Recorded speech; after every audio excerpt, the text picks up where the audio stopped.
Les audios, les petits et grands classiques de la littérature lus par Aïna Jakala.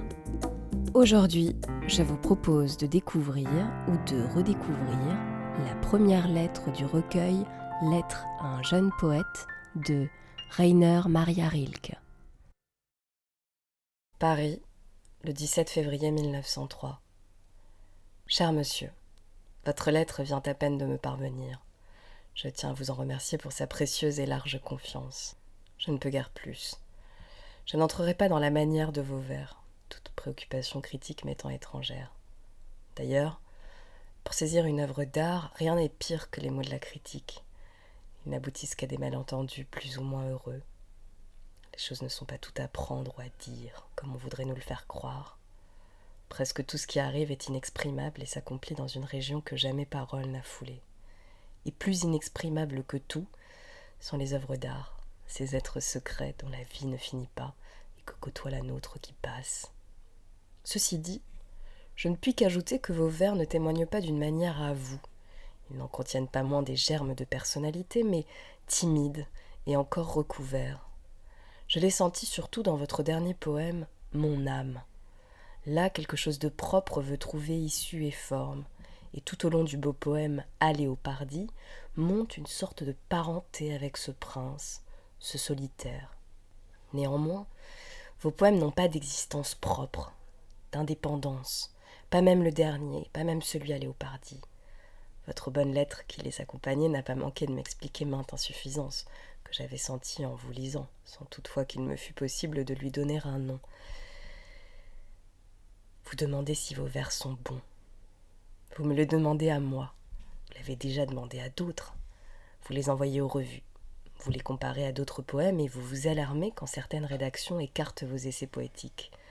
Désormais, puisque vous m'avez permis de vous conseiller, je vous prie de renoncer à tout cela. Votre regard est tourné vers le dehors. C'est cela, surtout, que maintenant vous ne devez plus faire. Personne ne peut vous apporter conseil ou aide. Personne. Il n'est qu'un seul chemin. Entrez en vous-même.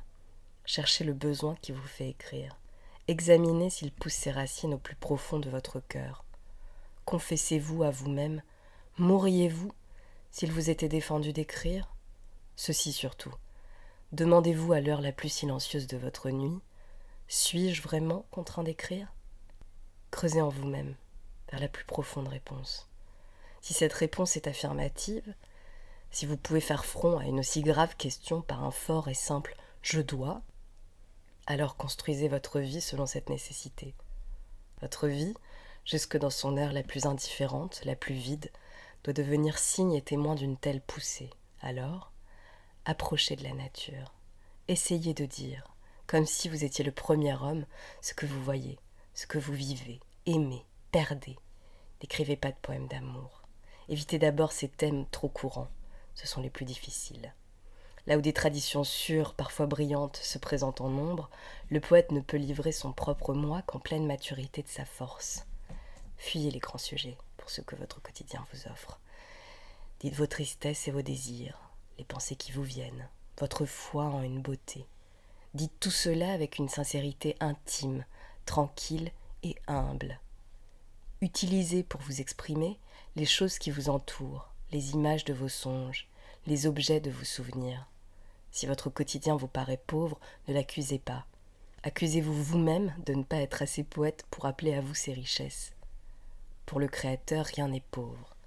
Il n'est pas de lieu pauvre, indifférent. Même si vous étiez dans une prison, dont les murs étoufferaient tous les bruits du monde, ne vous resterait-il pas toujours votre enfance ? Cette précieuse, cette royale richesse, ce trésor des souvenirs ? Tournez là votre esprit. Tentez de remettre à flot de ce vaste passé les impressions coulées. Votre personnalité se fortifiera, votre solitude se peuplera, et vous deviendra comme une demeure aux heures incertaines du jour, fermée au bruit du dehors. Et si de ce retour en vous-même, de cette plongée dans votre propre monde, des vers vous viennent, alors vous ne songerez pas à demander si ces vers sont bons.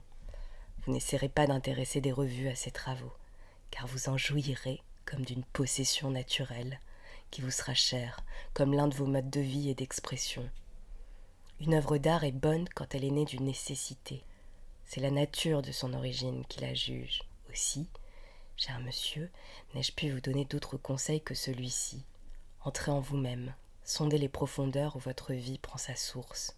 C'est là que vous trouverez la réponse à la question « Devez-vous créer ?» De cette réponse, recueillez le son sans en forcer le sens.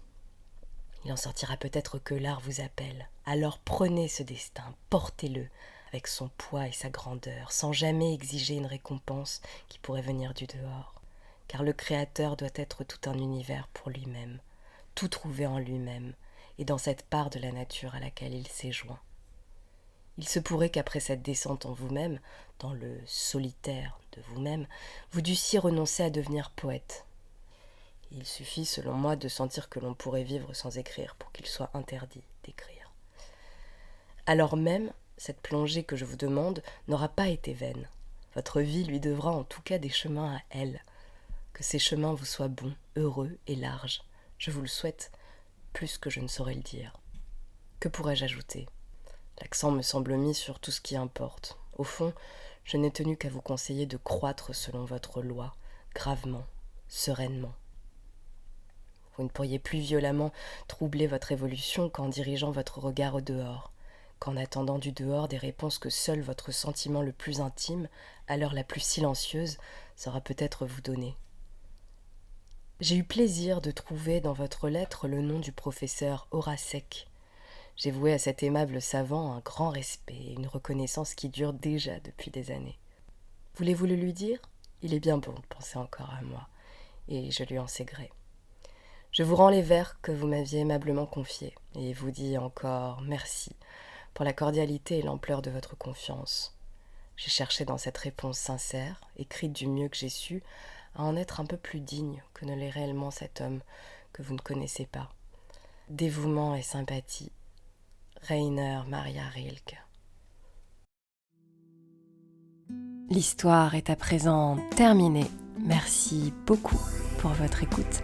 On se retrouve très bientôt pour de nouveaux audios. D'ici là, prenez soin de vous et n'hésitez surtout pas à liker, sauvegarder, partager la vidéo et pourquoi pas à vous abonner à la chaîne. Merci beaucoup.